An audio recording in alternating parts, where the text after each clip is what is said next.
Welcome to the If I Had More Time podcast. This is Eric Geiger. I'm the senior pastor of Mariners Church. We just wrapped up week 7 of a teaching series that we call On the Table, where we put big questions that you have about God and faith and life on the table. And then we have this podcast where we are able to, if I had more time, here's the things that I would have talked about. I'm really honored to have 2 special guests with us today, but I want to do a little bit of introduction before I introduce them. Because the topic of week 7, immigration and borders, why do some Christians think differently, is so intense in our culture right now, imagine that we have some who are listening from other places, other contexts, and you're welcome here. But I want you to know that as I designed the episode today, I'm thinking first about the people that I pastor.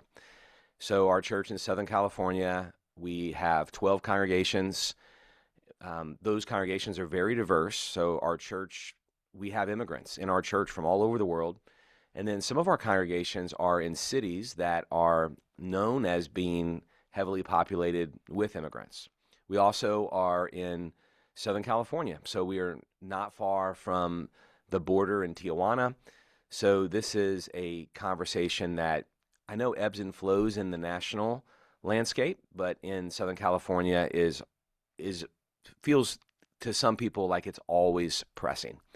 In the sermon, I challenged our people and encouraged our people to let the scripture be the filter by which they view this conversation. And the question on the table was not, hey, how should you think about immigration? The question was, why do some Christians think differently? Because I know that even in life groups in our church, we have Christians with different perspectives. And so I tried to offer a framework that would be helpful. And I said, hey, here's a framework of 3 different tensions to hold.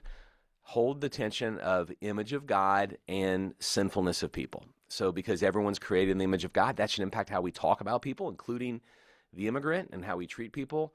And yet sinfulness of people, because there is evil in our world, it's wise for a government to have borders. It's wise for a government to enforce the borders of that country because of the sinfulness of people. So image of God and sinfulness of people. Also, we talked about love for kingdom and love for country. We do love the country in which God has placed us. Everyone should love the country in which God has placed him or her. But we're also realizing that the city we live in now is not the enduring city, that we will inherit one day an everlasting city. And so we rejoice that people are entering the kingdom of God. And so hold that.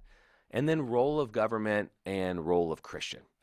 So the role of government, according to Romans 13, one aspect of government, and some say this is the major aspect of government, is to restrain evil and to protect the citizens of the country. And so we believe it's wise for a country to have a border and enforce the border. At the same time, every Christian is called to care for the immigrant, to love people, to care for the vulnerable. And so you have to hold both of those tensions. And the conclusion for the message was the reason some Christians disagree is they're putting more weight on one side of that tension than the other. I'm not asking you to believe a certain policy. I just want you to be aware of the different tensions that Christians hold as they have this conversation. And I'm saying that because I care about you and your life group and your family. I want you to have an awesome Thanksgiving with your family. I want you to have a great discussion in your life group and realize that Christians can land on different places on this, oftentimes through the lens of their own perspective.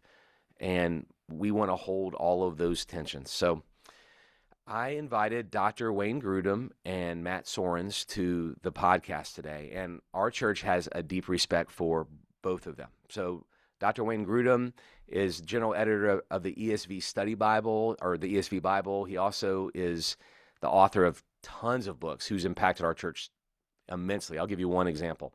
He wrote the systematic theology textbook that people like me study in seminary. And then he was kind enough to reduce it in scope to a smaller book of 1,000 pages called Bible Doctrine.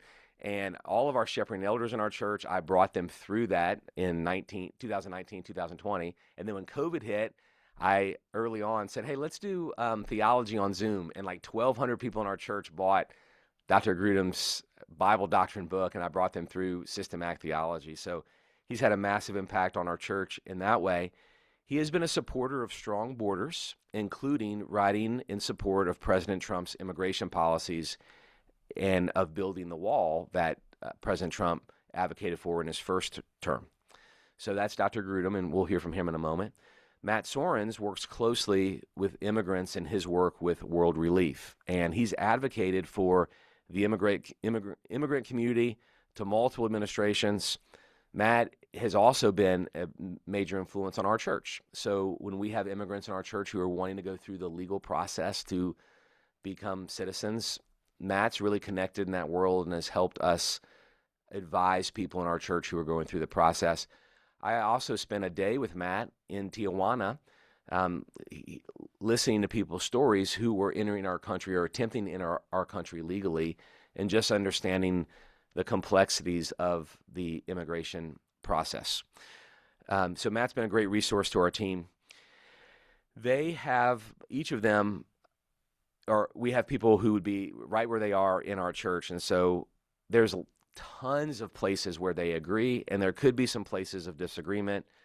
And I think sometimes what happens in the social media world that we live in, if you're watching on video, you'll see my hands. If you're listening on audio, you'll just imagine. I have two fists close to each other, that oftentimes people are really close in their perspective, but their messages get amplified on social media via other people, and it starts to look like they are further and further away than they actually are.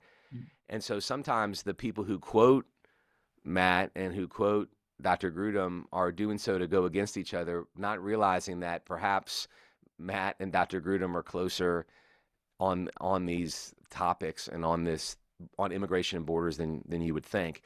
And that might be true in your life. You might be fighting with somebody that if you sat down, you might actually be closer than you would imagine being. And so that's perhaps what we'll conclude through this long conversation. This is maybe one of the longer podcasts we've done. I asked these guys to budget more time than I normally do. So we're going to talk about first where there's places of agreement, and then we'll move into some places of disagreement. Matt also has written a book called Welcoming the Stranger, which I just learned before we started talking that Dr. Grudem has now read that book so he could interact with this conversation knowing where Matt's coming from. So both of them have impacted our church. I love both these men so much, and I'm thankful for them. I'm going to ask some questions that are going to hopefully pull us out of the current cultural context at first and up to a biblical view and a philosophical view, meaning I'm not asking, hey, what did you think about what happened on the news 2 weeks ago or last night?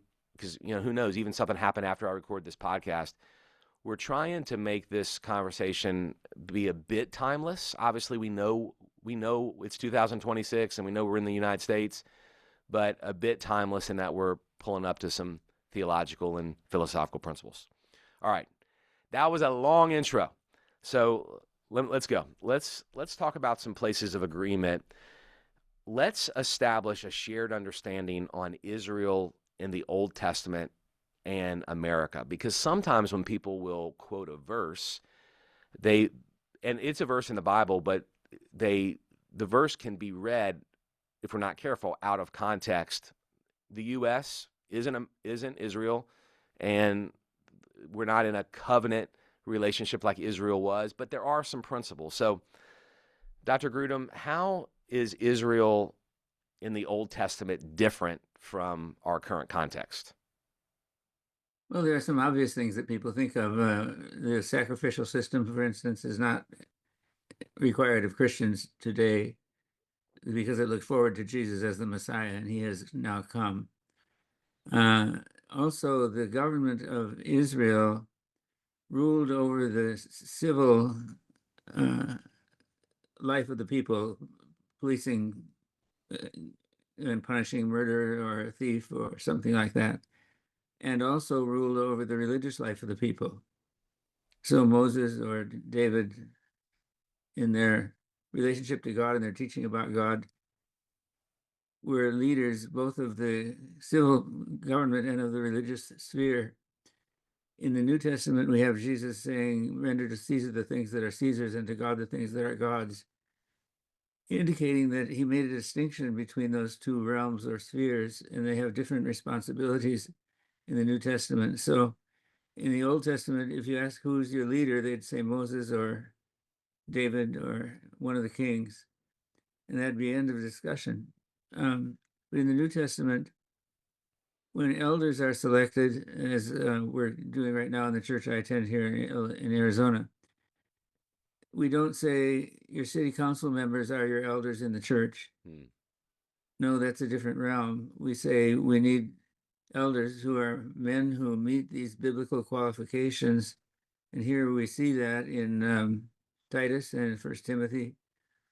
And we use good judgment to select elders, but there's a separation between the government of the civil society and the government of the church. So let's see. When the nation as a whole was God's people and held responsible for following all of God's directives, including the sacrificial system. That's not true of Arizona or California or Matt, you're in Illinois or Wisconsin, did you say? Illinois now. Yeah. Okay, that's great. So, what can we take, Dr. Grudem, from Old Testament passages so we know that the context is different, and we want to read that, understand the context. But when we see passages in the Old Testament about the immigrant or about borders, what should we look for in those passages to apply to us? Well, the first thing I ask is the difference between Old and New Testament work of God with Israel and with all nations and people in the church. Are there differences in that relationship that would make this verse or that verse restricted to that particular time? So when it talks about bringing an animal for sacrifice, we don't have to follow that today. Okay. Because that's unique to that system. But love your neighbor as yourself is from Leviticus. And there's nothing in love your neighbor as yourself that restricts it to the uniqueness of the Jewish people at that time or their governmental system at that time. So it's the same God, and he has the same moral laws. The Ten Commandments are still the Ten Commandments. And so what I appreciate about Matthew's book is he's frequently going to the Old Testament for the teachings about caring for the stranger or the sojourner. And those principles still apply to us today. I don't see any reason why the difference between the Old and New Covenant work of God with his people would interfere or modify the applicability of the command to love your neighbor as yourself and to care for the sojourner or the stranger. Great. Matt, what do you've written on this? How do you, when someone's saying, "Hey, this verse says this in Leviticus," how do you give counsel on here's the principles to grab without, even though we know we're not ancient Israel? Yeah, no, I mean, I appreciate so much what Dr. Grudem says that, of course, I don't think, the law that was given to Moses was intended to be an immigration policy for the United States. And I don't think we should, copy and paste it into the U.S. code and make it law. I don't think that was God's intention. At the same time, I think sometimes we see Christians make sort of the error of saying, well, this is old covenant, has nothing to say to us today, and we can just ignore all of this. But it does tell us to love our neighbor in Leviticus 19, and Jesus underscores that in the New Testament. The Apostle Paul does as well as sort of the overarching command that sums up the law and the prophets. A few verses later in Leviticus 19, verses 33 and 34, it says that when a foreigner resides with you in your land, or a sojourner, a stranger, alien, depending upon your English Bible translation, when a foreigner resides with you in your land, you shall not mistreat him. The foreigner residing among you shall be to you as your native born. You shall love them as yourself. And I think that's compelling. And if nothing else, it tells us that even in the Old Testament, that command of God to love had broader ramifications than some people might have presumed. And I think that, to me, I think fundamentally the reason we have to look at the Old Testament in context is because in Deuteronomy 10, it tells us to love the foreigner, the alien, the sojourner, because God loves them. This is actually rooted in the character of God. And it's the same love in that same passage in Deuteronomy 10, 17 through 19. It talks about the orphan and the widow, or the fatherless and the widow.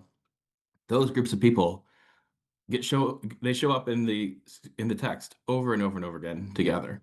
Now, again, none of that necessarily tells us what U.S. immigration policy should be. And I think that's where there's lots of room for prudential determination, and we might come to different conclusions, and that's fair.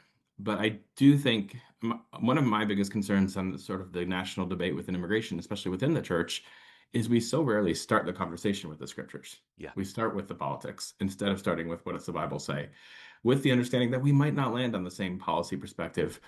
But the more important question to me, though I care a lot about immigration policy, is actually the question of how the church is serving, interacting with, learning from our immigrant neighbors. That's great.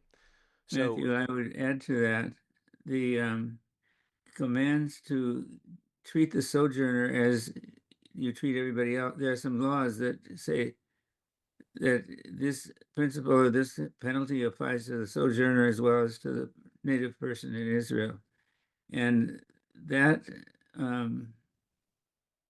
that gives it a sense of universal applicability. Yeah, I totally agree. And I mean, I think, and there are a few exceptions in the Old Testament as well, like where this doesn't apply to the foreigners, but most of the laws that God Yes, gives the that's right. Israelites specifically They are say, aware of the difference.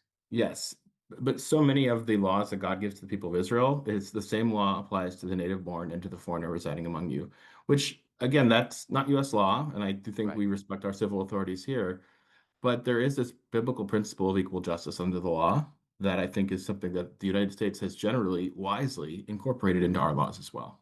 Yeah, and I would add that the commands to care for the well-being of the sojourner or the stranger among you would argue for our government having policy toward immigrants that cares for their welfare and their well-being, as well as taking care for the good interest of the nation as a whole. Yeah. Yeah. One thing I love about the Old Testament law, and again, I'm not saying this should be the U.S. law, but like you see this in Deuteronomy, I believe it's in Deuteronomy 24, where God tells the people of Israel when they go through their crops, Yeah, they can go through their olives, their wheat, their grapes one time and leave what remains for the orphan, the widow, and the foreigner. yeah, And I think the principle there is this wasn't a handout system. There's some work to be done. And you see this later in the text when Ruth Yeah. is a widow and a foreigner, and she yeah, goes into the field and she's commended for her hard work. That's what people notice yeah, about her. yeah. I think that actually affirms the dignity of work and that there's value to be done in work.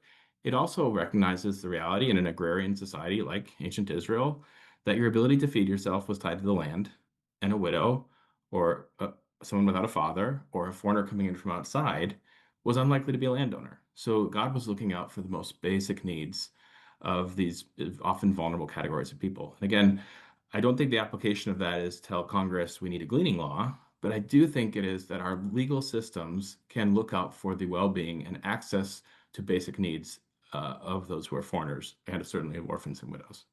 You makes you think that Paul, when he said, "If anyone will not work, let him not eat," he perhaps had in mind, in the back of his mind, these gleaning laws that meant that the poor in Israel had to go out and gather those crops. There was some work involved in order Yeah. to get the food that they had, even though they didn't own land and weren't able to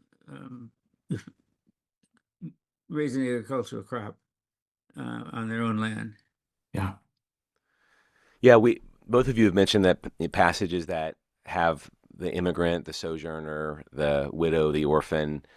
Some scholars have pointed out the repetitive nature of those groups of people and coined the phrase the quartet of the vulnerable. So someone's asked me, so why is an immigrant vulnerable? If it's the quartet of the vulnerable, No uncle or brother or cousin to protect them. yeah, that's good. I think that's right. I think, in our context and probably in that one as well, there's cultural barriers and linguistic barriers that could make people just have a harder time, even as they're learning a new language, learning a new culture. I think the interesting thing, and Dr. Daniel Carroll, who's an Old Testament scholar at Wheaton College now, he's highlighted this. God's instructions to the people of Israel were very countercultural at that time. The other legal codes of the countries surrounding Israel were not concerned about the welfare of these vulnerable groups of people, certainly of foreigners who were coming in from outside.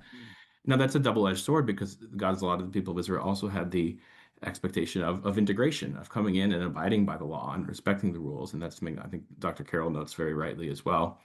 But that vulnerability, for most other countries, you were vulnerable because as a foreigner, you had no rights. And it is actually quite unique and says something about the character of our God that he insists, actually, no, these people should be treated as you treat your native born. That's actually not the standard of the United States of America. If you were a foreigner in the United States, even someone with a green card, you don't have all the same rights as the native born. And again, I'm not saying the Old Testament law says that is how it ought to be, but that was a fairly radical standard that God gave to his people. So, You made me think of an incident that happened to me in Athens, Greece, in 1970. We had driven from the northern Greece to Athens, and we were going to find our hotel, but I got into a traffic circle, and the car in front of me entered the circle. We started to go for it to enter the circle, then he stopped, and I didn't see him in the time that he had stopped, and I ran into his car and broke the taillight. He got out and was yelling at me in Greek. I was a sojourner. I wasn't even a very long-term sojourner. I was totally helpless. right. I mean, I can read New Testament Greek, but I can't speak modern Greek. And I needed help. I was a person without a protector. Wow. And then some people who came along spoke English and Greek, and I was okay. We got it figured out. But that's a feeling of helplessness. You can't communicate, and you can't say I'm sorry because you don't know how to say it. Anyway, That's good. It's a great example. Okay, so I'll also take us further out of the U.S. context. Both of you are scholars. Some leaders from another country invite you to sit down with them and help them form their policy on borders. And they say, hey, like, we actually want to look at what the scripture says. So what principles should we, if we look at the scripture and we know our country is not Israel, but we just want to look at the scripture, what principles do we have on borders? Dr. Grudem, you've written some on this. yeah, well, Eric, you mentioned this a few minutes ago, that I think you mentioned it. Paul says that God has made from one man all nations of the earth. I believe that's in Acts 17. Acts 17, yep. It was in my sermon, Acts 17. Okay. Yeah, he's chosen the times and places in which they live. Right. So God has determined their boundaries and the times of their existence.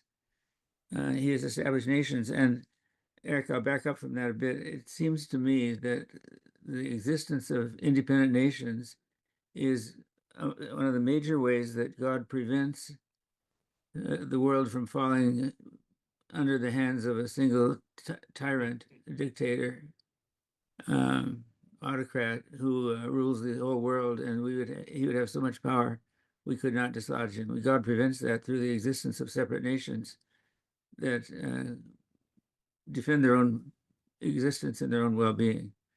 So I'm thankful for that. And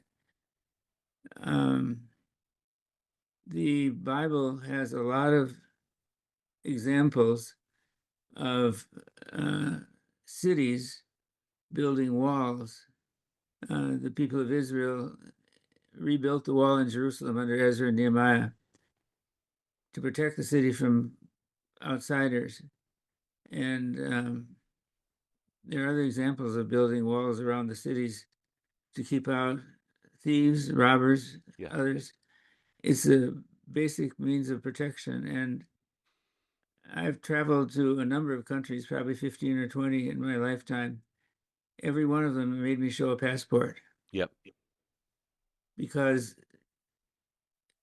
if you have hundreds of people in a country and the government doesn't know who they are or where they are, they become an underclass and are tempted to commit crimes and will not go to the police for their own protection if someone commits a crime against them because they don't want to be known. And it tears away at the fabric of society and is a very destructive influence. So it's important that people know, that governments know who's coming in. Yeah. So when the people of Israel went to Egypt, or Jacob's sons went to buy grain again and again, the narrative doesn't hint that they sneaked in as unknowns. They were interacting with the officials of the land. There is an instance where some people came into a city secretly. That's the 12 spies that entered Jericho and were saved by Rahab's hiding them. But they were spies. They weren't sojourners or regular recognized people. The sojourners were known to the society in which they lived. That's good. Matt, what about you? What have you articulated in terms of border and the need for a secure border and the enforcement of a border? Yeah, I mean, I certainly agree. You see borders in the scriptures, so that's just sort of taken for granted that they exist. Now, how you like whether they had walls or not, in some cases they may have, in some cases they may not have. I don't think there's like a biblical prescription for nation states that you must have, this particular barrier between your nations. That doesn't mean it's illegitimate, but just there's not a specific prescription there. Matthew, I would say I don't think there's any national border wall. It's just cities. Yeah, I think that's right. And we didn't have the concept of the nation state exactly. I mean, that developed much later in world history from what we're reading in the scriptures. So let me just be sure I'm understanding what you're saying, Dr. Grudem. As you look at Old Testament history, you're saying that there's walls around the city, like in Nehemiah, Right. the city of Jerusalem, but there's not walls around all of Judea or the entire nation of Israel. I don't think so, but the trade routes where people came in at known places ordinarily. Yeah. And then they entered cities, they were known. So the people of Jericho knew that the spies were there. And where'd they go? Well, we saw them around Rahab's house. Okay, we go to Rahab's house. She's hidden them on the roof. Anyway, you know the story. Yeah. But the protection of a city was all the geographical area they needed to protect, or it was feasible for them at that time. You've got Hadrian's Wall in the north part of England. You've got the Great Wall of China. Those are nations building walls, but it's mostly cities, and I think it's exclusively cities in the Bible. Okay. So anyway, I think the idea of a wall is a wise way to control who comes into a nation and who does not. And that's why I think it was in 2016, Dr. Grudem, you wrote about the wall that President. This is Dr. Grudem. I'm now talking about President Trump. That President Trump was building, and that was the heart of your article, I believe, which was it's wise for leaders to protect the citizens of the country. Right. Yeah. I mean, I would go beyond it's wise to it's an obligation of leaders to protect the citizens of the country. And I think that fits into the Romans 13, Yep. God establishing government with a purpose, ordaining government as a servant of God, so not above God, but subject to God, and yet towards the end of restraining evil, of protecting those who do what is right, of maintaining order. Now, is a wall always the best way to do that? I think that is in that category of prudential. Like I have talked to Border Patrol agents who will tell you they're really grateful that there's a wall at this part of the border, and they think it would do very little at this other part of the border in a very rural part of the terrain where the national train largely does the job of keeping people from crossing unlawfully. So I mean, I'd be reluctant to say like the Bible says thou shalt have a wall between the United States and Mexico. But I'm also not taking the position that walls are illegitimate or somehow unbiblical. I think it's appropriate for our government to know who's coming into the country, to do everything reasonably possible to keep out anyone seeking to do harm, and also to treat everyone humanely in that process. And I think, I think it is important to know that there's a big difference between a secure border and a closed border. A secure border means the government knows who's coming in, stops people from coming in who would be seeking to do harm. Closed border is something that no one ever crosses. And again, I'm not saying there's a biblical position on that, except that it would be very hard to carry out the Great Commission if we had all closed borders. But I do think that no one is actually proposing a fully closed border that no one crosses. It's a question of how do you ensure a secure border while treating people humanely, and what do you do then when someone has crossed that border unlawfully, Right. and what's an appropriate consequence in a way that is respecting the government's authority, but also is respecting the dignity of people and the dignity of the family unit, or the integrity of the family unit, which we Right. also think is something God has established right alongside of, in fact, before establishing Yeah. government. And then Okay. in all of that, there's the role of the government, which is important, and there's the role of the church, which I'm very thankful is not to secure the borders. That's not something that God has Right. put on us in our context. We can have opinions as citizens on that, but it's not actually my job. And it's not my job to police who in my neighborhood is here lawfully or not either. Since we're on the topic of a border wall, I'll mention 2 or 3 things. First, I want to make it clear, and Matthew is saying the same thing, I think, that I'm in favor of a secure wall with doors or gates that people can enter, but at least the people of the United States would know who's entering and who's not entering. Second, there's another wall I would mention. That's the wall around the heavenly city in the New Jerusalem in the book of Revelation. There's a big city wall. um, I don't know if that affects our thinking or not, but it's part of the architecture there.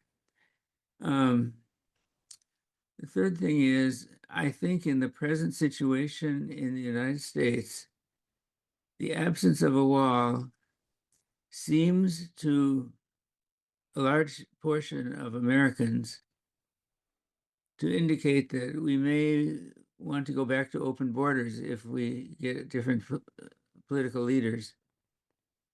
And the completion of a secure border wall would allow that large portion of Americans to be assured that we're not going to go back to open borders, that the wall is there and it just needs to be tended to and monitored. And I think that would lower the temperature of the debate a lot.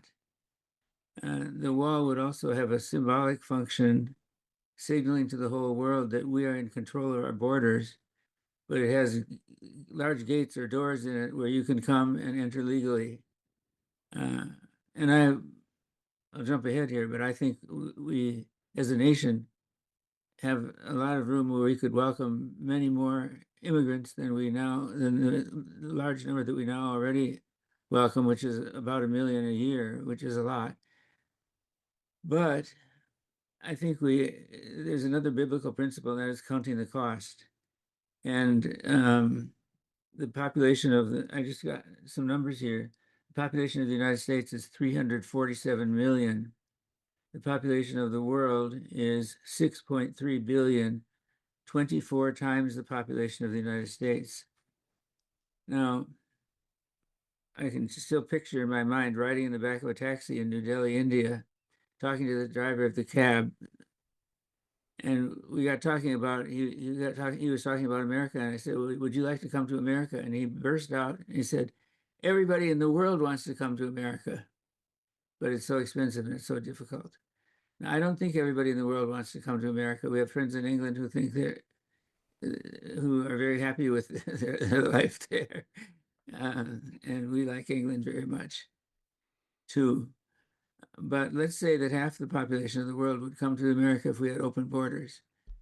That would multiply, well, I'm in Phoenix, where we have 5 million people. If we multiply it by half the population of the world, it would be multiplying by 12 times. So we'd go from 5 million people in metropolitan Phoenix to 60 million people in metropolitan Phoenix. We couldn't do it. Yeah. And Eric, metropolitan Los Angeles, if half the people in the world came here, metropolitan Los Angeles is now 12.9 million people. It would go to 154,800,000. I've driven in Los Angeles, greater metropolitan area, enough to know that you're having trouble coping with 12.9 million people. It'd be hopeless to try to deal with 154 million.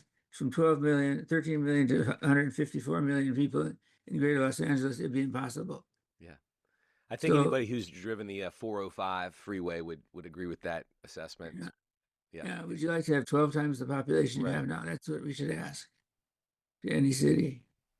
And Matt, I did to Chicago. Metropolitan Chicago area is 9.4 million. If half the people in the world came to the United States, you'd have 113 million. So from 9 million to 113 million in Chicago, it's impossible. Yeah. So that leads me to believe that we need, in counting the cost, which is one of Jesus' teachings, before you build a tower, be sure you can finish it. Before you go forth to war, be sure you have enough soldiers to win. If we count the cost of admitting half of the world who wants to come here, it would not be a livable society. So I'm in favor of admitting more immigrants, but we're going to have to set some kind of limit. And I think the limit should be set. I think the limit should be set based on how many people do we think we can effectively assimilate into our culture, into our society, into a love for and support for the United States of America, and into contributing positively to the well-being of the nation as a whole. I don't know how many that is. That's a political question to be determined in the future, but we can't allow half the world who want to come here to come. Yeah, I think that I largely agree with you, Dr. Grudem. Whether half the world actually wants to come, I don't know that we can verify that, but there are probably more people who I don't know that we can verify precisely what share of the world would like to come to the United States. Oh yeah, I'm just picking an arbitrary number.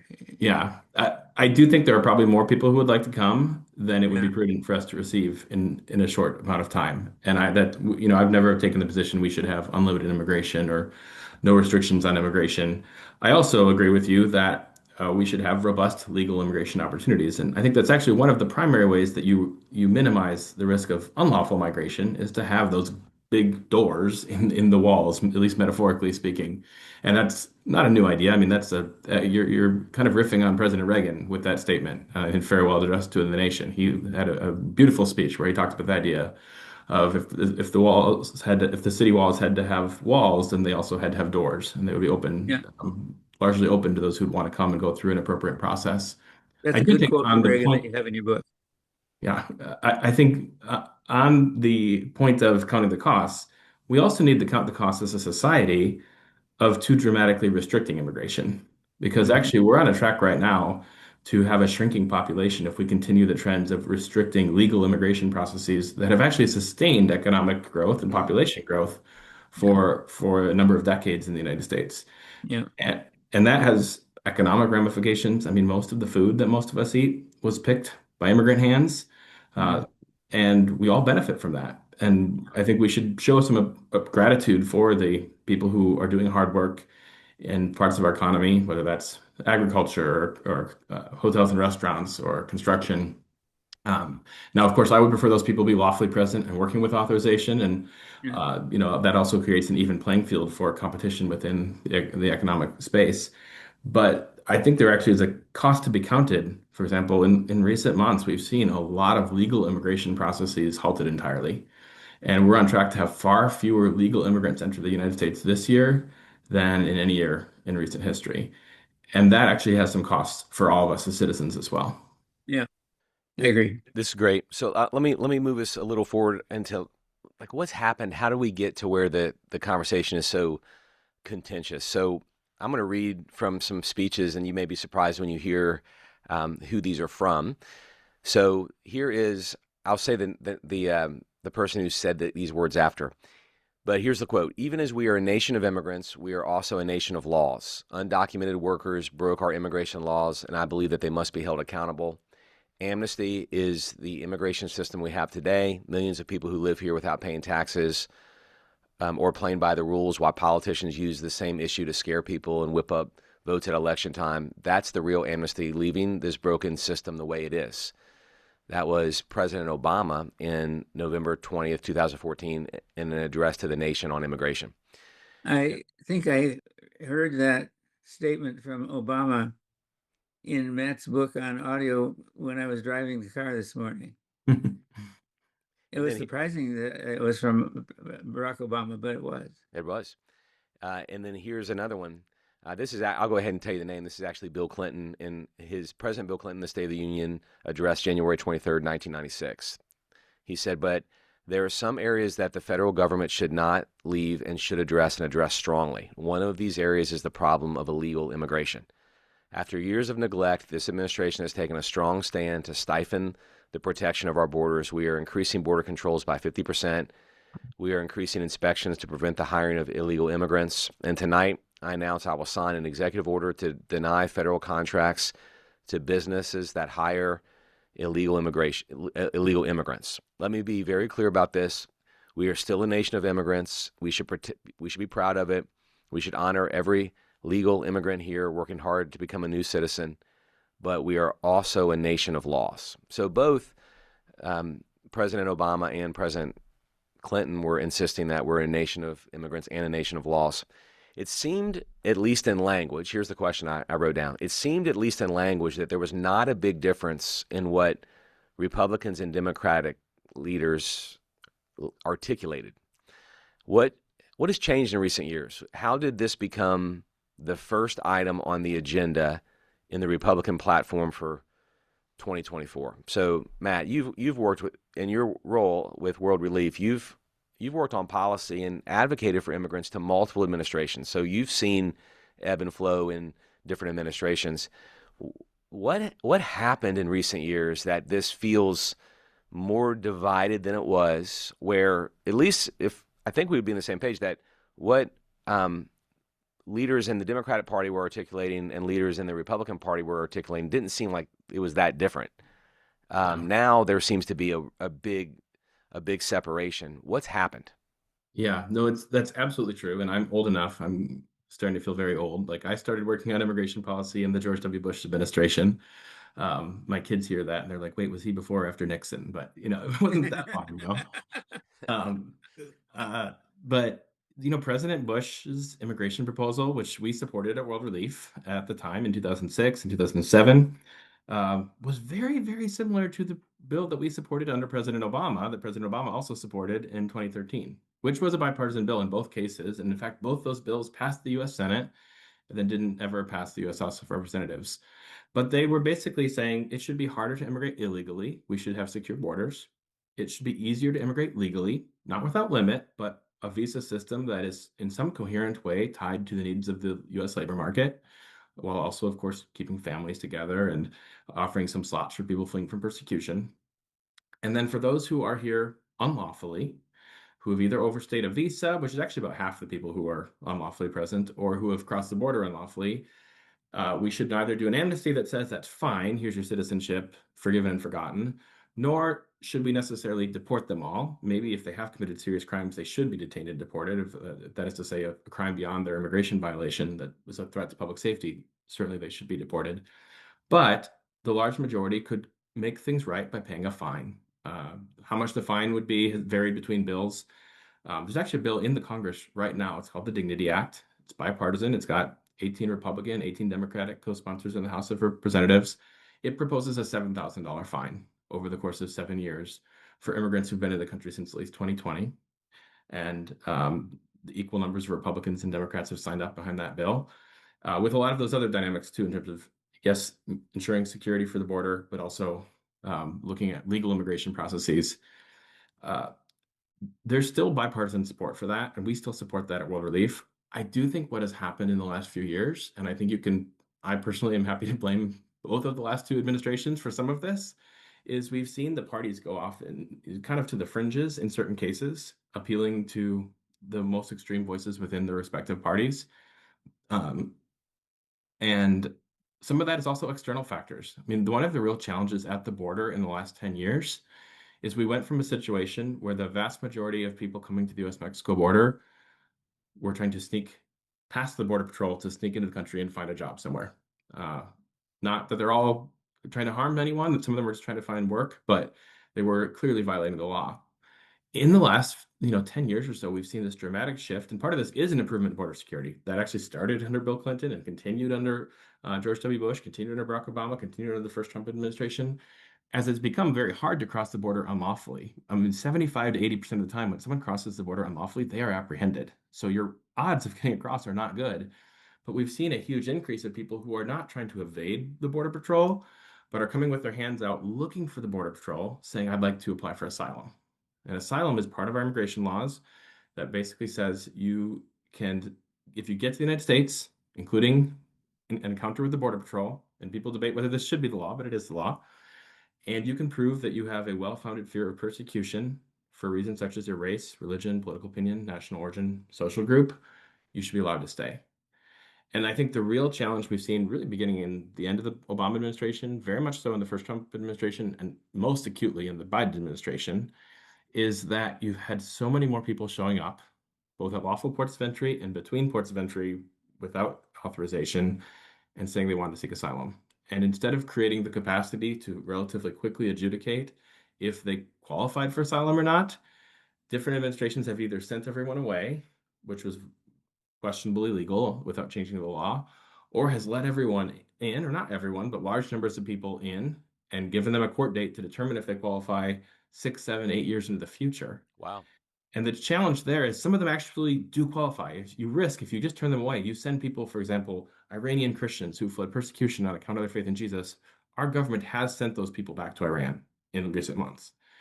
The other dynamic is there's people who don't have great cases for asylum. And that doesn't mean they're bad people. They're fleeing poverty. They're not fleeing persecution. Yeah. And they have found that, I get 5 or 6 or 7 years in the United States until my court date. Okay. So there's an incentive to come.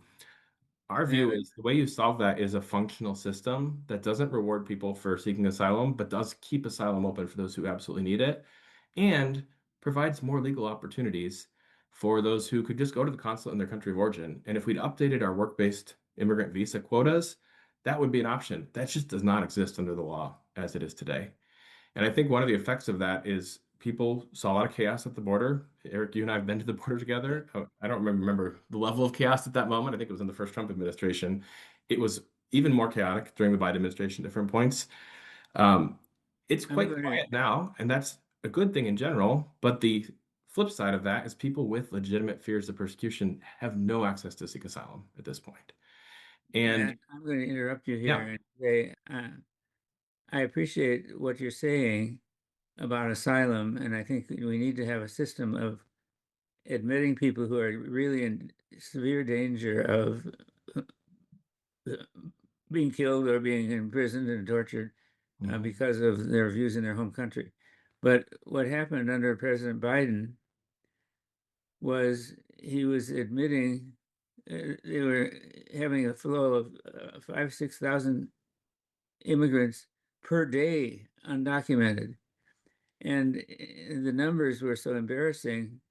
So the Biden administration decided it would increase by a huge number the amount of people who could come and be given a date, as you say, 6 or 7, 8 years in the future for their asylum claim to be adjudicated. But it went up to 8,000 people per day. 8,000 people per day, you got 10 million people coming in undocumented, and the Biden administration just handing them appointment cards for asylum. Well, you want to come into the country? You're seeking asylum, right? Here's a card. Your date is in 2032, October 4th, and then they're in the country. So the Biden administration said, look, the undocumented immigrants who came in without any documentation has dropped dramatically. Well, that's because they were directing them all to the gate where they're handing out asylum asylum claim passages to people who had no, as you say, had no need to apply for asylum. So President Trump, before Biden, in Trump's first term, he had a remain in Mexico policy where people had to remain in Mexico and apply for asylum before they could enter the country. And that was greatly restricting the flow of people getting into the country without documentation.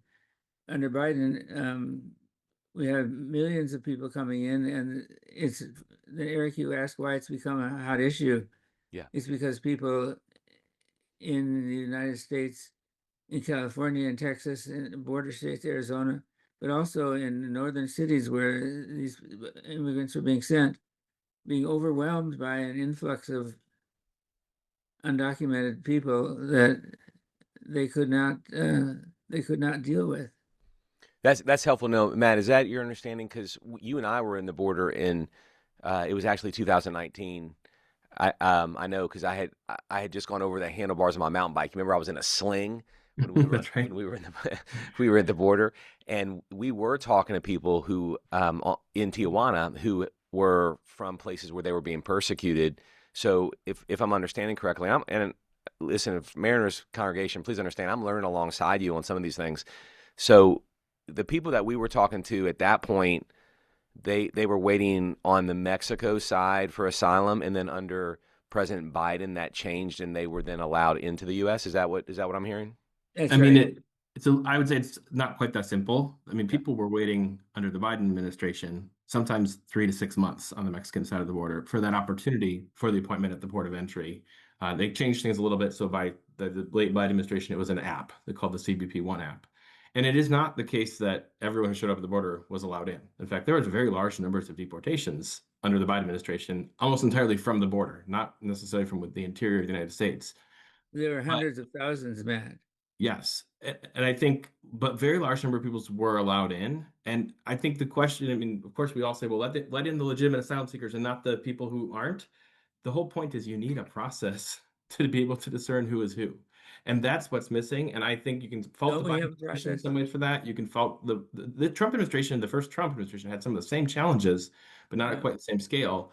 But what we really need is Congress to update these systems for asylum and to provide the resources to make those adjudications in a timely fashion. And that's something that the Dignity Act that we've supported at World Relief would do. It would say no more releasing people into the country for their asylum hearings, but we are going to treat them humanely and make sure they have access to legal counsel while we ensure that they have a fair hearing. I think that's the right solution, as opposed to either letting tons of people in, which I agree with you, Dr. Grudem, has not worked, or sending everyone away without access to asylum, which is actually what's happened right now. Is we've just turned off asylum basically altogether. Well, okay, we agree there should be a process for asylum, but giving people an appointment for 5 or 10 years from now and then letting them into the country, saying they have legal status of waiting for an asylum hearing, they disappear into the fabric of society and never report for their appointment, even if it comes in 7 or 8 That's, years. I mean, And I so then that completely agree. increases the population. We should not give people hearings 5 to 10 years out, but I don't think the data suggests that people don't show up for their court hearings. I think the Department of Justice's data on that shows that the large majority of people do because they actually want to go through the process. Yeah, okay. You probably know more about facts in that situation than I do. And I'll take your word for it, Matt. But still, the point is, far, far, far too many people have been granted asylum hearing appointments and therefore allowed into the country, and they become part of a growing number of undocumented immigrants, more than the society, more than our cities and towns and villages can absorb and assimilate into American society. And people, Eric, why has it become a hot issue? Because people have begun to feel overwhelmed, and that there's no effective barrier to decide who comes into the nation, who does not. The system is not working when, and 100% agree. and there is, on the part of conservatives like myself, I'm a supporter of President Trump in most things he does. There's a danger that conservatives see these undocumented immigrants as undocumented Democrats. I got that phrase from your book, Matthew. They think that the more hundreds of thousands of millions of people, maybe 10 million under President Biden, a huge number, once they are in the United States, eventually they will have citizenship and be able to vote, or maybe even be able to vote in municipal and state elections before they have citizenship. And they'll be all Democrat or majority Democrat votes, and that will help the Democrats win elections in an evenly divided country. And that is, I think, a genuine and real concern. I think the Iranian Christian you mentioned, who applies for asylum and may be put to death if he tries to return to Iran, that's a legitimate asylum claim, and that needs to be, we need to care for that, such a person. But those are very small numbers compared to the hundreds of thousands that were being let in. I mean, I think I significantly agree. I mean, I would maybe say on 2 points. I think that there's a lot of people who show up at the U.S.-Mexico border who actually are very genuinely afraid of violence, and a lot of that is an increase in gang violence in Central America in the last decade or two. Okay. A lot of it is fueled by Venezuela and the Maduro Yeah. regime, which has been absolutely brutal to its own people. Yeah. But that I'm not claiming at all that everyone in that situation has a well-founded fear of persecution. I also think that almost none of them know what the rules are, and it would be great if we had coherent rules that we could explain to people. Yeah. I do want to comment on the sort of partisan political point and be really Yeah. clear, like World Relief, we're nonpartisan, we're not here to help Republicans or Democrats. But I mean, I go to a Spanish-speaking church. I find that most people who are afraid that Hispanic immigrants are all going to uniformly vote for Democrats don't know a lot of Hispanic immigrants. Because most Hispanic immigrants in the last election, whether you think this is a good or bad thing, voted for President Trump. Not necessarily most Hispanics, but most Hispanic immigrants, the first generation of naturalized U.S. citizens. I And hear that argument in your book and appreciate it. I think a lot of that is people from largely Catholic and Protestant cultures for They have whom pro-life respect for values are very important, not universally, Right. but for many of them. Right. Views on marriage are more aligned with the way more conservative Christians Yeah. tend to think than a lot of other Americans. So they may be And then on undocumented economics, Republican. I mean, I don't know any Venezuelans who like socialism. Maybe there's some still in Venezuela, but like the ones that I know are the ones who fled from that, Yes. and So the you're Cubans tend saying to be the same. that the millions that Biden let in may be undocumented Republicans. Very possibly. But anyway, Matthew, you and I would agree, I think, that we need to set some kind of numerical limit on how many asylum seekers we can admit as well. I mean, I guess I would say we need the systems to process people quickly. And then if people are not qualifying, the word will spread and they won't come. Yeah. I get nervous because when we do have had quotas in the past, I mean, that's why we turned away Jews fleeing the Holocaust. They didn't fit the quota. And that was a very low quota, but that was the law in the 1930s and 40s. I think that was wrong. So, okay. Yeah. Well, Um, there's a lot that you are both on the same page about, and which is fascinating to hear. That which is, hey, I mean, Matt, it's been said that you were for amnesty and you're not for amnesty. Some could say of Matt that he's for open border, and clearly he's not for open border. He made a distinction between a closed border and a secure border. He's articulating a secure border, which Dr. Grudem is articulating as well. I had an experience recently. I took my family right after Christmas to La Paz, Mexico. It's I love it. It's a couple hours north of Cabo. It's a heck of a lot cheaper than Cabo, and we fly out of Tijuana because that's cheaper than flying out of LAX. And so to fly out of Tijuana, you park on the U.S. side. You go through a building called CBX, Cross Border Express. You walk over, you fly from Tijuana to La Paz, right? So I've done it before, super easy, but for some reason I messed up this time. I typed in on my phone Tijuana Airport instead of CBX. My kids were sleeping in the back. Kay was sleeping. I mean, I just preached 14 Christmas services. I don't know why I'm not the one sleeping, but I'm driving, and I guess because I'm going to Tijuana and not CBX, Matt, Dr. Grudem, I just drove into Mexico. I wake Kay up. I'm like, baby, I think we're in Mexico, and there was somewhat of a border, Matt, but I mean, I think I was like a wave to people going 40 miles an hour. There was no one stopped me, asked me for my passport, asked me to fill out any document. But I'm in Mexico, and then I realized we're going to be late for the flight. So I turned back around, but now I have to drive back into the U.S. to get to CBX. And the amount of border patrol or gates and passport checkpoints I mean, they checked my car. It took over an hour to get through, and I use that as a teachable time with my daughters, and to me it was wise and reasonable. Like every step, to both of your point, to come into the U.S., it made me grateful for our leaders who work in those roles to protect the citizens of our country. I mean, Matt, you even said that the leaders have an obligation. So we're all on the same page at this point. We may move now into some stuff where there might be some disagreement, although maybe not. I mean, you two might be closer than I. Eric, let me say, if you want to get us to another topic, okay. The next topic I would like to cover, or at least like to cover sometime in our conversation, is not the border, but what to do with people who are not documented and they are here. That's where I want to go right now. That's where I want to go. Yeah, I want to talk about the unauthorized immigrants who are here now. And so, Matt, I'd love for you to kick us off on your view of a path to citizenship, which I know is not amnesty, but what about a path to citizenship, and how is it not amnesty? I know I'm not articulating a policy, but you've worked with World Relief with specific policies. So if we want to get into some policy conversation, this would be a good time. Yeah. I mean, so I mentioned earlier, World Relief supported a bill under President Bush in 2006. We also supported a bill in 2013 under President Obama. Both were bipartisan bills and were very similar. Their way of responding to those who are here unlawfully was to say they'd be required to come forward. They would go through a background check.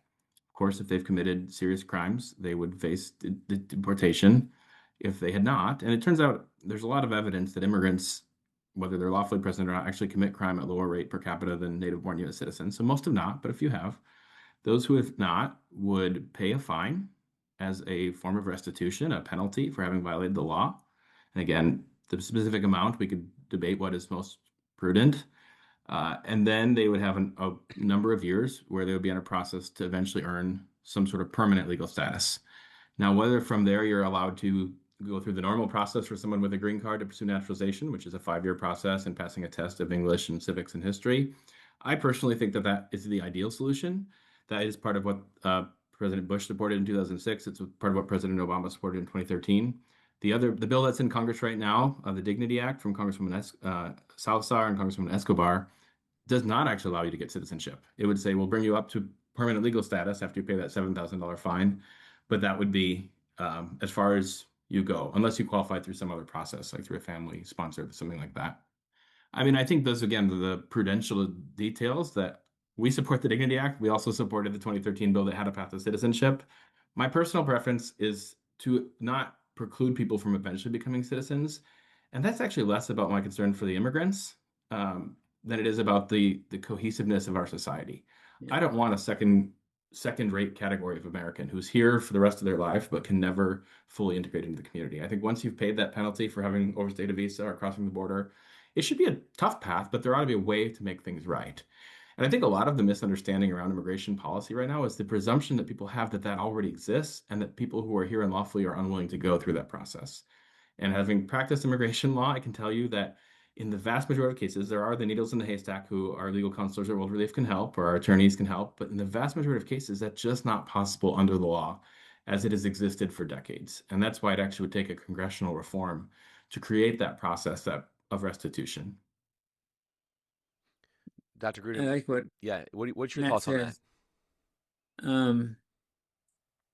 Your book pushed me a little bit more in favor of having an eventual path to citizenship, Matt. And then I looked in my book from 2010, Politics According to the Bible, and see that I had said in there that there should eventually be a path to citizenship. But here's the way I want to lay out the problem. The literally millions of unregistered or undocumented immigrants in the United States are not all the same. They're very different. And I want to put two ends of a spectrum out here.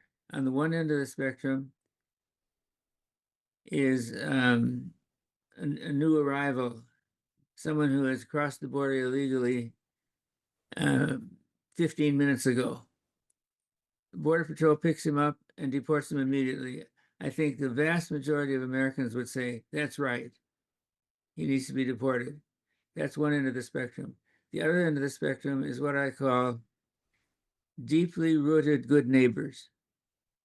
And Matthew's book, Welcoming the Stranger, gives us several clear examples of deeply rooted good neighbors.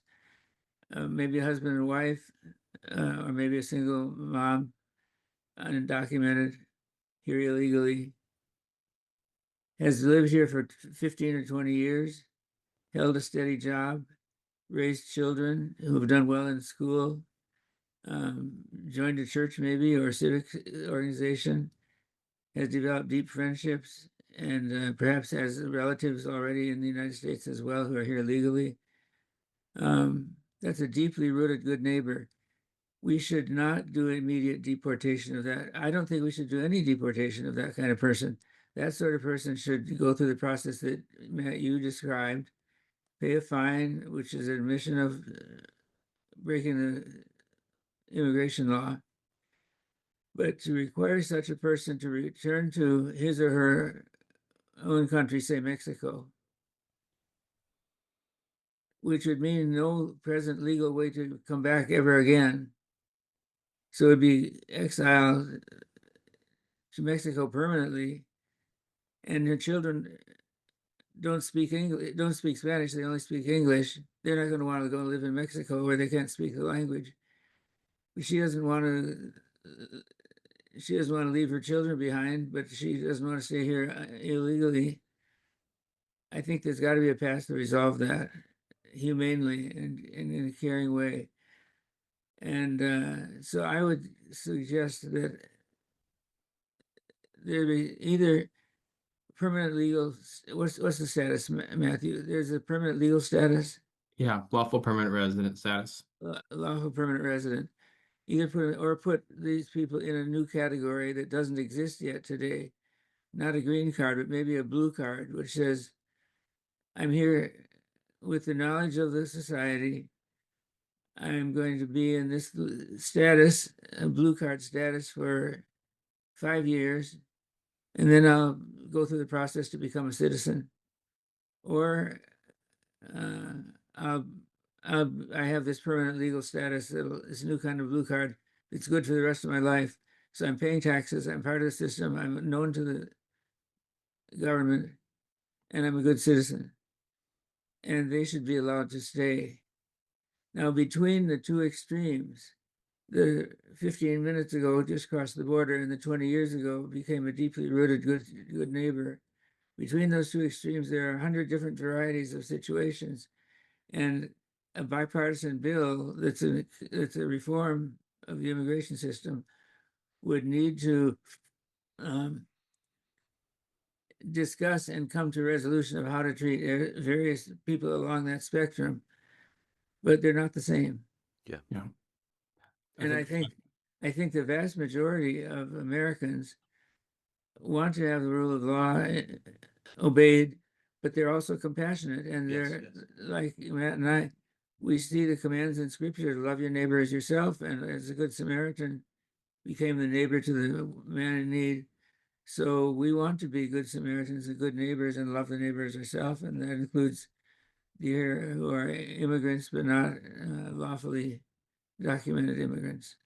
Yeah, I'd love to talk about a couple of cases in the middle of those two edges that you just. Yeah, the middle ones are hard. Yeah, the middle ones are more challenging. There's, I think sometimes people can think, well, it's just super clear, obey the law, and someone then needs to leave because here's the deportation order, or there's the if someone has overstayed their visa. Matt, you said that half of the unauthorized are people who've overstayed their visa.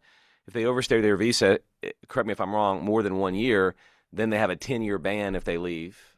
Correct? You leave the country, you trigger a 10-year bar to re-entry. A 10-year. So if you have family, if you came over here illegally, you have children here who are now citizens, and then if you obeyed and left, it goes to the point that Dr. Grudem made a moment ago.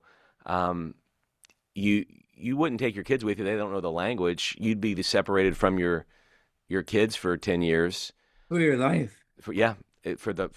Maybe 10 years they can reapply, but they don't have a guarantee they'll get a visa. It's not guaranteed. That's totally right. Yeah, not guaranteed. Most of them still don't have a pathway, so probably their life. Yeah. For life. And in that case, the painfulness and the painfulness of the penalty is far highly disproportionate to the seriousness of the crime.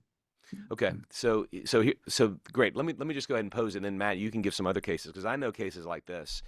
So Romans 13, submit to the governing authorities.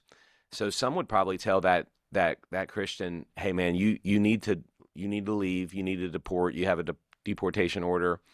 But then there's another verse in Scripture that if a man doesn't provide for his family, he's worse off than an unbeliever. He's denied the faith and is worse off than an unbeliever. So, Dr. Grudem, how do we hold both of those verses in tension? Again, we're getting to some of the middle cases. How do we hold those verses in tension? Well, I think I have to say, first, one provision. There is such a thing as unjust law. And there can be, this looks like a situation where the law has put some people in a position where there's no way they can do right by the law, and they'll have to choose to disobey one law or another. And well, I don't want to go into detail on that's a really hard situation. It is. But I would say that if my suggestion of a blue card, which gives them legal status, is implemented, they could get that blue card and be a documented immigrant and stay here until the legal situation is able to resolve itself. And yes, so we're all on the same page. It's currently, I think some listen. I mean, I'm hoping this will be educational for you. You might think, wow, this is more complex than I realized for some people. Again, not the edges. Like I thought that was great framing, Dr. Grudem. Those are not complex, but it's the ones in the middle.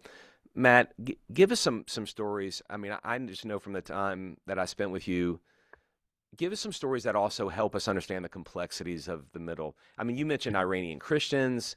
You're talking about people who one of them, a whole family would be separated if somebody followed. Give us some real stories, and these are not headline ones. I'm not trying to get the sticky. Here's what everybody's fighting about in the news, but people that aren't the headlines. Yeah, no, I mean the headlines are the people who killed someone, and I have no, that's not a hard case. If they ever get out of jail, which is a question, they should be detained and deported. Yes, I think, and those are very rare. I think that's important to know. They happen, but they're quite rare. I mean, the story that you just kind of presented of sort of the Romans 13 be subject to the governing authorities, but also First Timothy, everyone must provide for his family. That's not just a hypothetical case. Like I've had that conversation with brothers and sisters. I think of this friend of mine. I've not been in touch with them in a while, but this was some years ago. He came to the United States from Mexico unlawfully in the 80s, so a while ago. At some point, someone shared the gospel with him, and it transformed his life in these beautiful ways. He went to Bible school. He became a lay leader in his church and read his Bible. And as he reads Romans 13, he feels convicted by that. He wants to get right with the law. And he asked me, because I have a background in immigration law, who we check with them. He's gone to lawyers, and they all tell him the same thing, which is you can get right with the law by leaving the country, but you cannot come back legally, not in 1 year, not in 5 years, not in 10 years, possibly not ever. And where that is complicated is he's got multiple U.S. citizen children who at this point are in high school. I mean, they're not likely to not go back. They've never been to Mexico. Wow. They're not going to go to their parents' country of origin.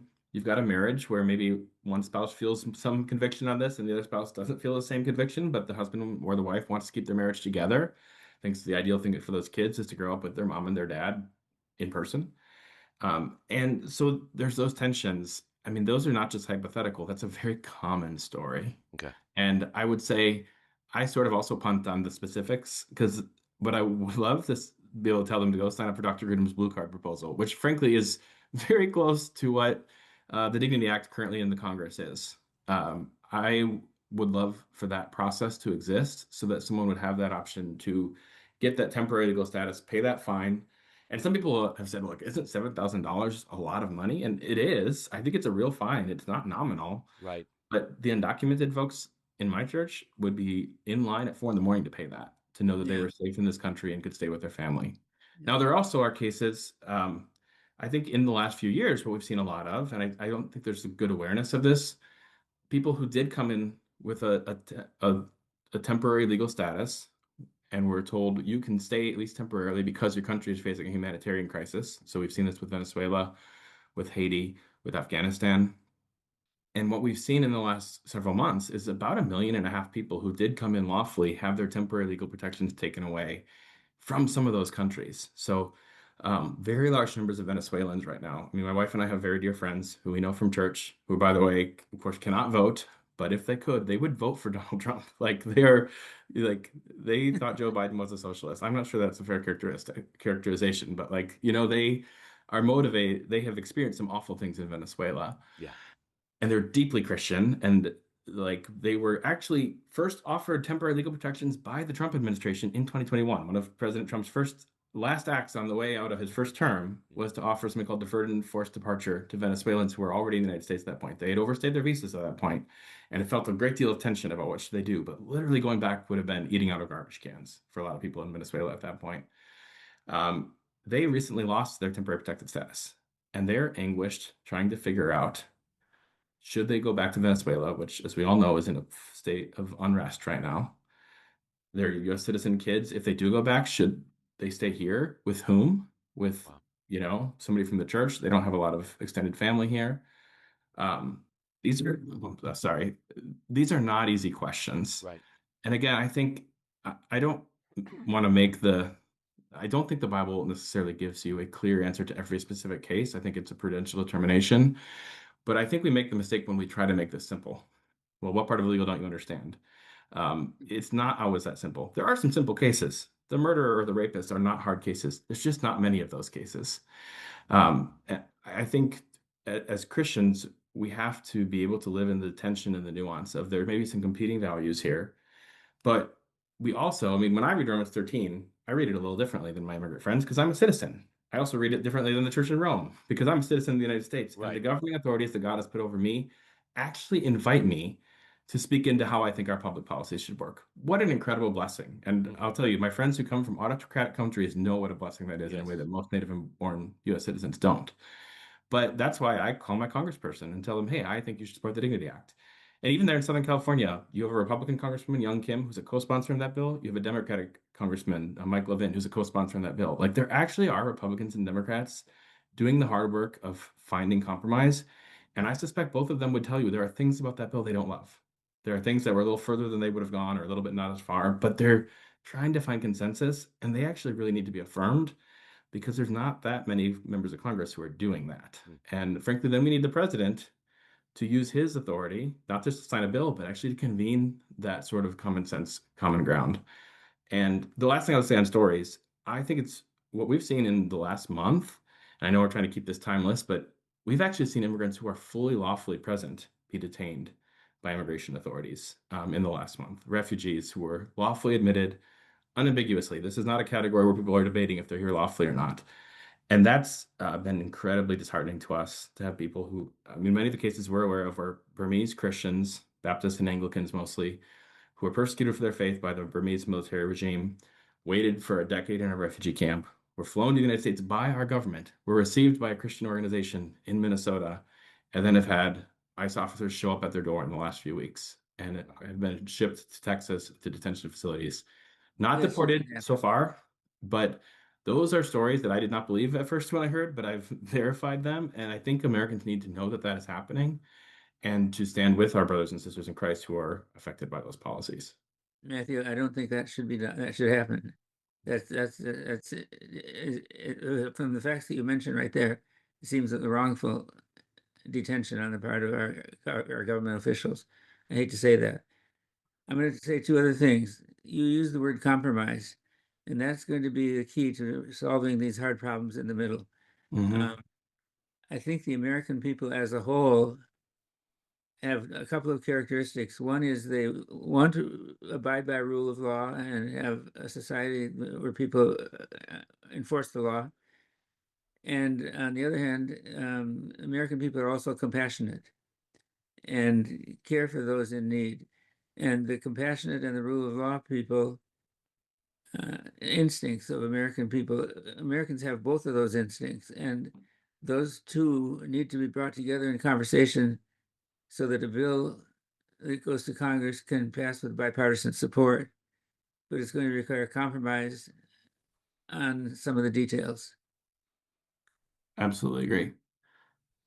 Okay, and there's one other thing. Eric, you had the family who the husband who wanted to keep on providing for his family according to the New Testament teaching, and who wanted to be subject to the government. I think I would put that situation in the category of the people in the Bible who disobeyed the government when it had laws that required them to sin. That is, Shadrach, Meshach, and Abednego would not bow down before the golden image. Yeah. The law was passed where people could not pray to anyone except the Persian king. And Daniel went and prayed openly to God and disobeyed the law of what was it called? The law of the Medes and the Persians. Right. And the Egyptian midwives disobeyed Pharaoh's decree that they should put the male Israelite babies to death. And the apostles had been told by Jesus to proclaim the gospel, and the Sanhedrin said, "Do not preach the gospel," and they disobeyed the governing Jewish body, the Sanhedrin. So there are examples where people were commended for disobeying a law when it commanded them to sin, and that's the principle that I articulated in my book on politics according to the Bible. Yep. We are to be subject to the governing authorities and obey them, except when a command would cause us to disobey God's other commands of God. And it seems to me that abandoning his family and going back to his country of origin would be disobeying the directive, the directive of Scripture that tell him to provide for his own family. So I'd encourage him to stay here and support his family. That's great. Well, I want to close with one question. This has been amazing. I'm so thankful for the time. I've learned from both you in this conversation, but beyond this conversation, I'm thankful for both you men and the influence that you have in my life and in the life of our church. So we talked briefly about the difference between the role of government and then the role of the believer and the role of the church. I mean, that's kind of been a thread throughout. We spent a lot of time talking about possible policies that a government could adopt that would honor both the immigrant and a nation having borders and caring for its citizens. But I want to wrap up by just one. We may talk for a moment about it, but one thread of thought, and that is how should a Christian care for the immigrant? So here, you're a Christian in the U.S., regardless of who's in administration, and obviously we want to be people who honor our leaders, but we did share that there's some challenging circumstances that happen. And so government has the obligation to care for its citizens. Government should restrain evil. That's why we have borders, and we believe that we should have borders. But now when it comes to me as a Christian, just me as a believer in Jesus, what should I be doing for the immigrant? I'm assuming that neither of you are going to say, well, ask to see if the person is authorized or unauthorized. Like, when I meet someone on the patio at our church, and we have people from all over the world, I don't say, hey, what's your status? It doesn't even cross my mind. I'm just glad they're here hearing the gospel. And we have people coming from Muslim countries who are hearing the gospel for the first time. I gave a guy who became a believer just last week at our church his very first Bible. He confessed faith in Jesus, grew up Muslim, and his whole family is, and he knows it's not true, and is thankful for the grace and mercy of Jesus. I mean, I'm just glad he's in the kingdom. So what does a normal Christian do? Dr. Grudem, I'll start with you. What would you tell someone? How do I treat the immigrant? What do I need to do as a Christian? It's going to be a different answer for every person. Okay. Because people have different situations. They have different work situations, neighborhood situations, travel situations, relative situations. They're different. There are very few times when I come into contact with someone who is I don't know if they're an undocumented immigrant or not.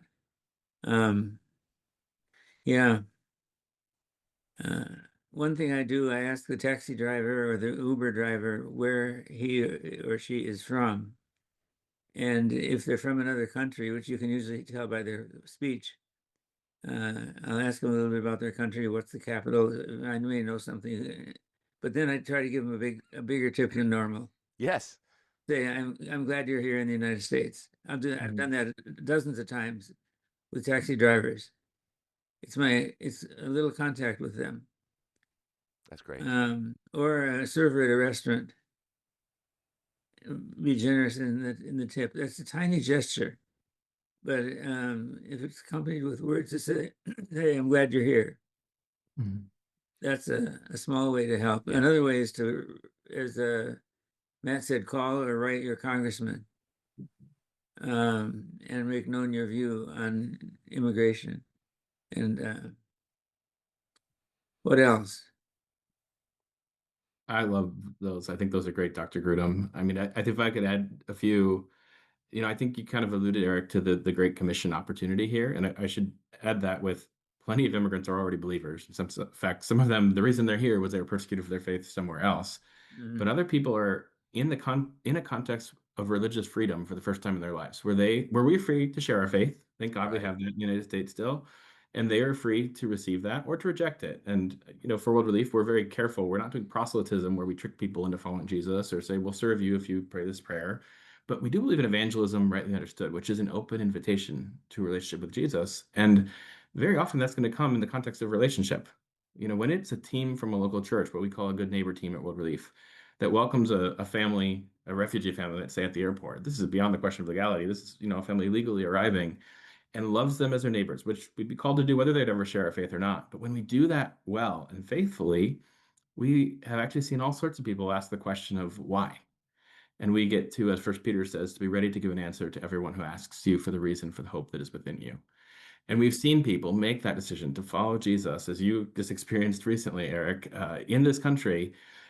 I just think it's so vital. That only happens if we're the people showing up at the airport, right? Like, it doesn't happen if we are afraid of those people and are not interacting with them. And I would say some of you know the people in your own life who you can be showing that kind of love to. And not necessarily two of you, but those in the audience. Some wouldn't know where to start. And that's where, World Relief has an office there in Orange County that has all sorts of volunteering opportunities of ways that people can be personally involved, helping someone learn English or helping run, errands. Honestly, right now, a lot of the refugees that we serve, because of some of the enforcement dynamics, are very afraid. They're only going out when necessary.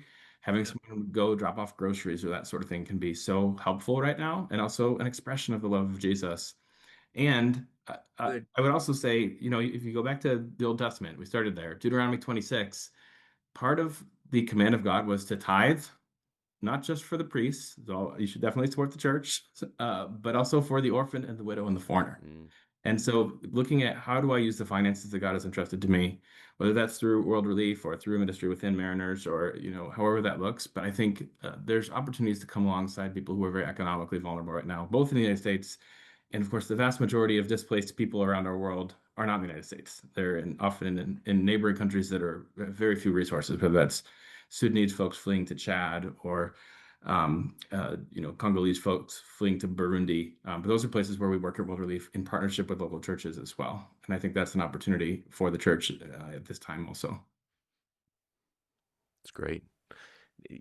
Guys, any closing thoughts that you want to offer? I'm so thankful for the time that you gave us. I'm also just so thankful. Dr. Grudem, it's such an honor to get to hear from you. And I'm so honored that you read my book. I cannot confess to have read everything you've written, but I've read some of it. And only because he's written so much. I mean, it'd take you a decade of your life to read everything that Dr. Grudem's written. Yes, I would have a doctorate too if I'd read everything you read. This is Matthew's book, Welcoming the Stranger. And he gave me new information about the complexities of our legal system and the dilemma that undocumented immigrants face. And it changed my mind on some of these things. Here I am next month, 78 years old. I don't change my mind on much right now, but Matthew, you did. It means so much to me. I'm so thankful, Dr. Grudem. Well, our church is thankful for both you men, and thanks everybody for listening for the If I Had More Time podcast.